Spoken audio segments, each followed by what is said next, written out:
सोलापूर राज्य उत्पादन शुल्क विभाग ॲक्शन मोडवर परमिट रूम बार होणार तपासणी।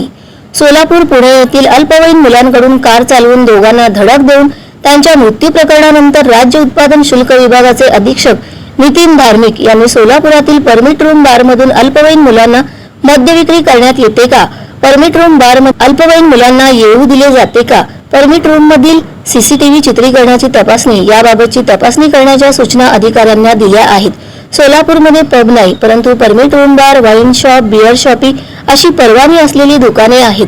तसेच महामार्गावरील तसेच राज्यमार्गावरील रस्त्यांवरील काही डाव्यांमधून बेकायदा मद्य विक्री करण्यात येते, अशा डाब्यांच्याही तपासणी करण्याच्याही सूचना अधीक्षक धार्मिक यांनी दिल्या आहेत। पुणे येथे अल्पवयीन मुलाकडून दारूच्या नशेत महागडी चारचाकी गाडी भरधाव चालवून दुचाकीवरील दोघांना मृत्यूस कारणीभूत ठरलेल्या प्रकरणी हे प्रकरण राज्यभर गाजत आहे। प्रशासनाकडून या प्रकरणाची गंभीररित्या दखल घेण्यात आली आहे। या प्रकरणामध्ये चारचाकी वाहनात असलेल्या मुलांनी दारू पिऊन गाडी भरधाव चालवल्याचे दिसून येत आहे।